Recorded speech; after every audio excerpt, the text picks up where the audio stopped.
Hello guys! Welcome to another episode of Know Your Catholic Faith. Ano nga ba ang turo ng Catholic Church pagdating sa grace? At paano natin malalaman kung ano ang grace or biyaya na binibigay ng Diyos sa atin sa tuwing magbabasa tayo ng Bible? Maganda pag-usapan natin to. I'm Terrence, a loving father to my two daughters, a loving husband to my wife. I am proud to be a Catholic, and this is Canada A.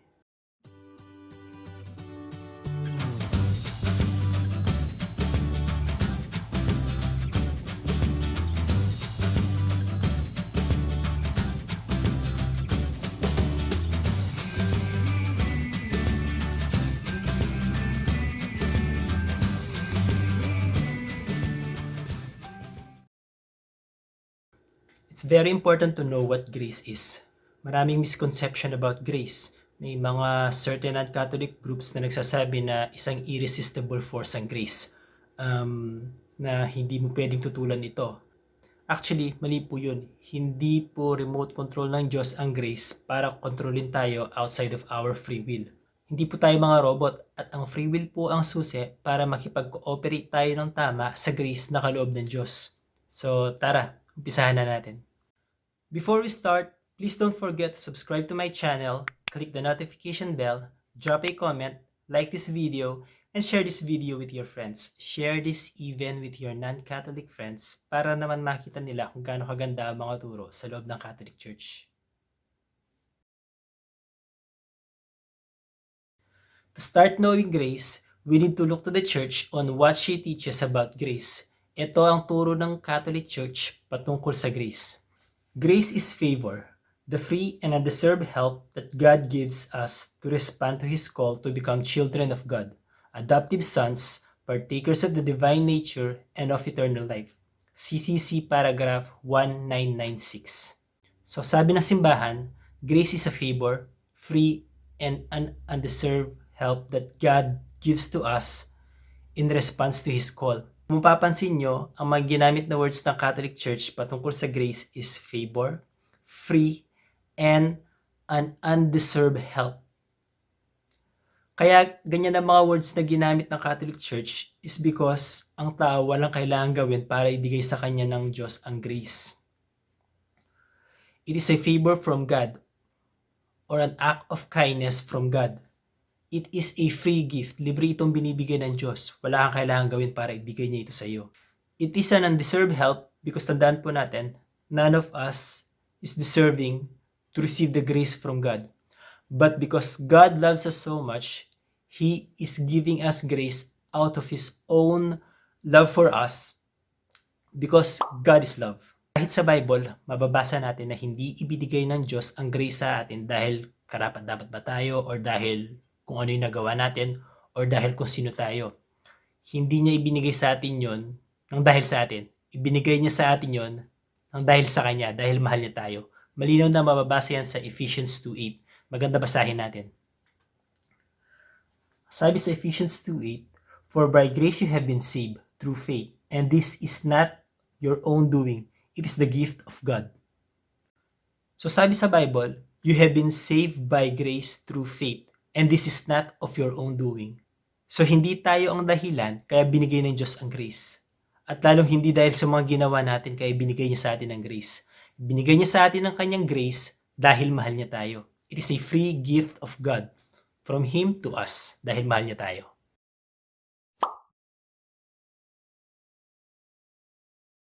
Mayroong 3 ways on how grace can affect us. Maganda siguro basahin natin yung 3 ways na ito. Grace affects us by drawing us closer to God.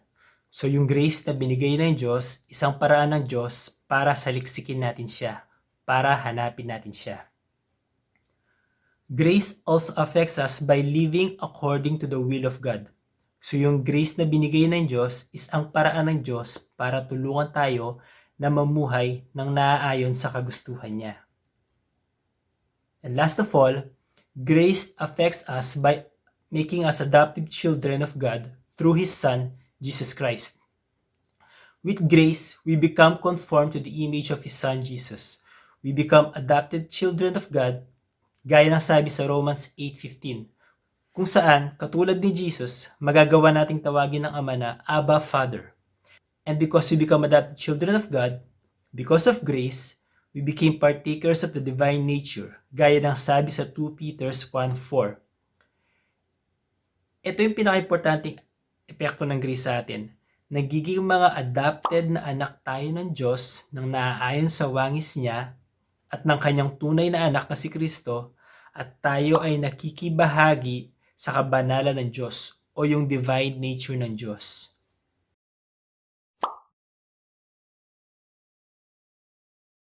Ano nga ba yung free will? Maganda i-briefly discuss natin kung ano yung free will para maintindihan natin kung paano naging konektado ang grace sa free will. So, ang sabi sa Merriam's Dictionary, ito ang definition niya ng free will.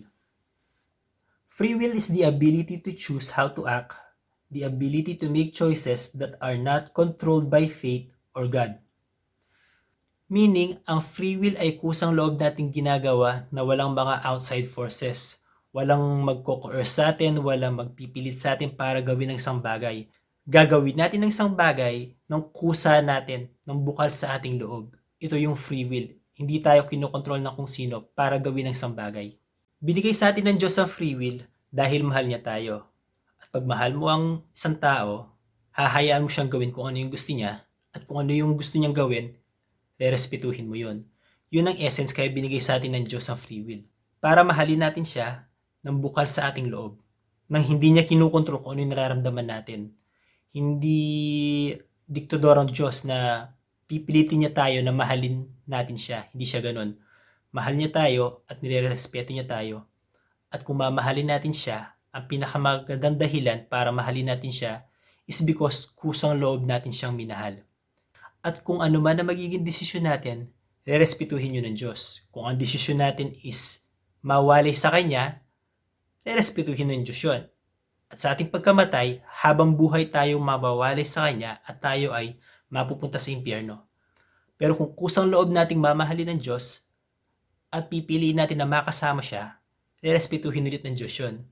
At pagkamatay natin, habang buhay natin siya makakasama sa langit. Maliwanag ba? Isang halimbawa ng free will na makikita sa kwento sa Biblia is yung kwento nila Adan at Eva. Nung nilikha ng Diyos sina Adan at Eva, binigyan niya sina Adan at Eva ng free will. Lahat ng pagkain sa hardin pwede nilang kainin, maliban sa isa. At yun ay huwag kainin pinagbabawal na prutas. So gusto ng Diyos, kung mamahalin nila Eva at Adan ng Diyos, mamahalin nila siya ng buong puso. Susundan nila siya ng walang pag-aalinlangan. Pero ang ginawa nila Adan at Eva, sumuway sila sa Diyos. Sinuway nila ang pinag-uutos ng Diyos na bawal kainin ang pinagbabawal na prutas. Ginamit din nila Eva at Adan ang free will nila para suwayin ng Diyos. At dahil dito, nirespeto ng Diyos ang kanilang desisyon at sila ay pinalis sa Garden of Eden. Yung kwento nila Adan at Eva ay nagpapakita ng dynamic kung ano ang free will, God's love for us, and God's respect for us. So napaka-importante ng free will kung gusto natin makipag-cooperate sa grace na ibinibigay ng Diyos sa atin.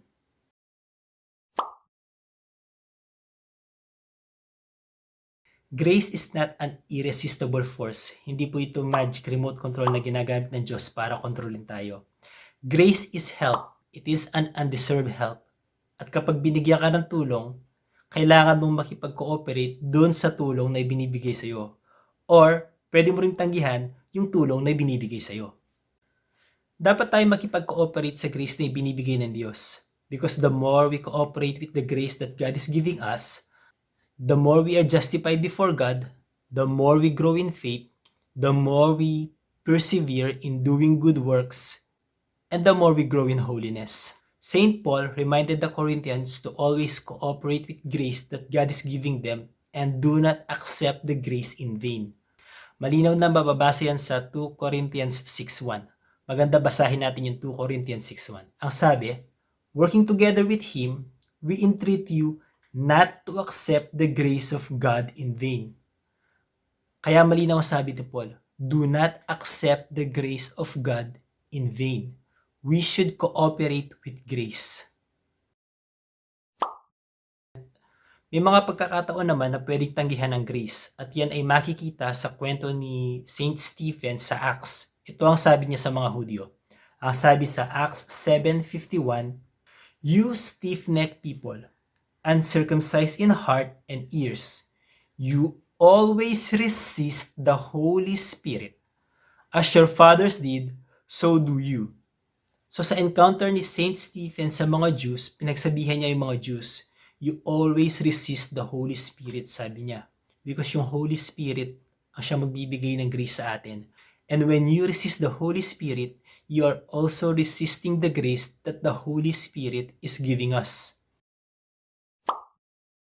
So tandaan po natin, our free will is necessary for grace to have an effect on us. Pag binigyan tayo ng Diyos ng grace, we should cooperate with it and not accept it in vain. Or, worst, wag natin tatanggihan ng grace na binibigay ng Diyos sa atin, tulad ng ginawa ng mga Hudyo nung pinagsabihan sila ni Saint Stephen.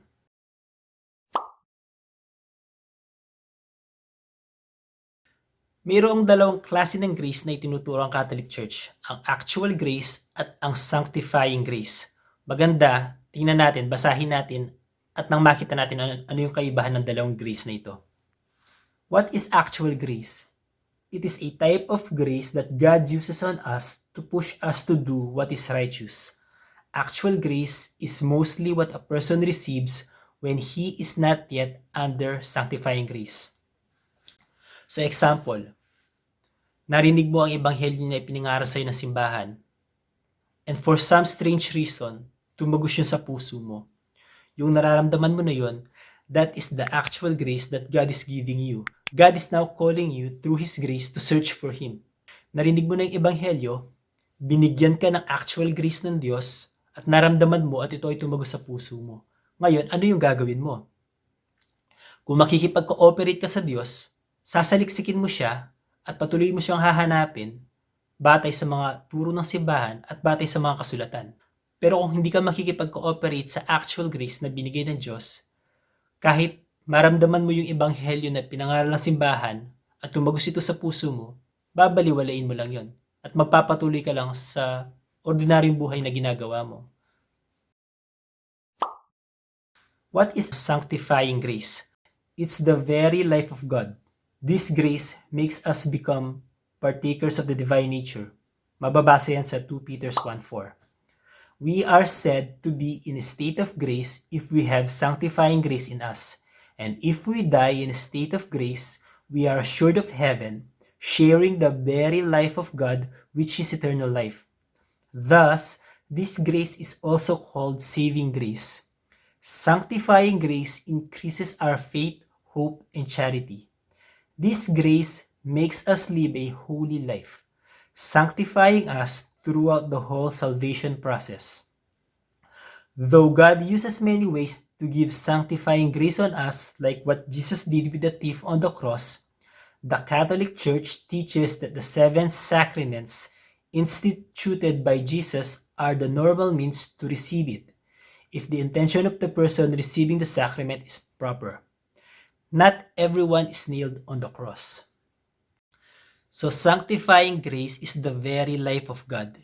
Ito yung mismong biyaya na natatanggap natin sa Diyos kung kaya tayo ay nagiging mga anak ng Diyos, nagiging mga adopted sons and daughters of God. At kapag natanggap natin itong sanctifying grace na ito mula sa Diyos, nagiging kawangis natin si Jesus, we conform to the image of Christ. Ito yung dahilan kaya nakakapasok tayo sa langit, kasi we are in a state of sanctifying grace. Pagpapasok na tayo sa langit, parang sinasabi ng Diyos na, ang presensya ng anak ko ang nakikita ko sa iyo. Halika, pumasok ka sa kaharian ng langit na inihanda para sa iyo.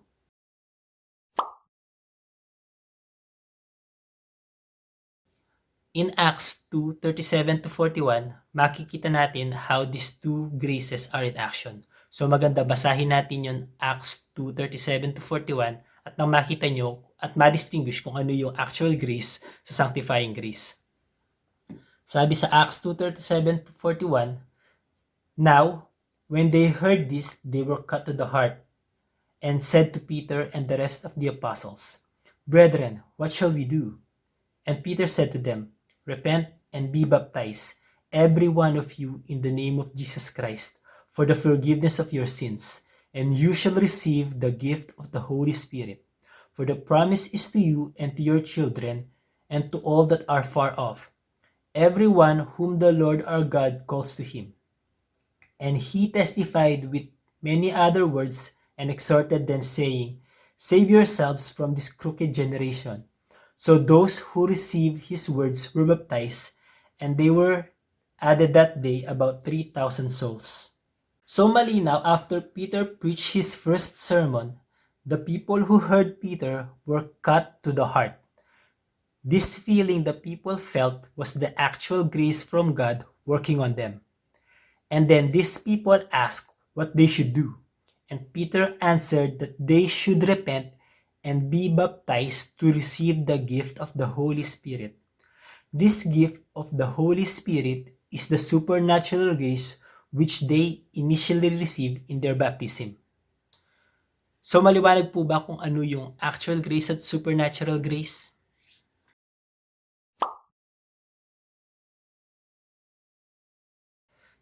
So recap lang po tayo ng mga pinag-usapan natin. Grace is a favor, grace is free, grace is an undeserved help. Hindi po natin kailangan gumawa ng kung ano para ibigay sa atin ng Diyos ang grace. Ibinibigay niya sa atin ng grace dahil mahal niya tayo. It is not because of what we did or what we do, but because God loves us so much. And then, pag nabigyan na tayo ng grace, free will play kung tayo ay makikipag-cooperate or tatanggihan natin ng grace. Because of our free will, we can either cooperate with grace, accept the grace in vain, or resist grace. And then there are 3 ways on how grace can affect us. First effect on us is that because of grace, we are moved to seek God.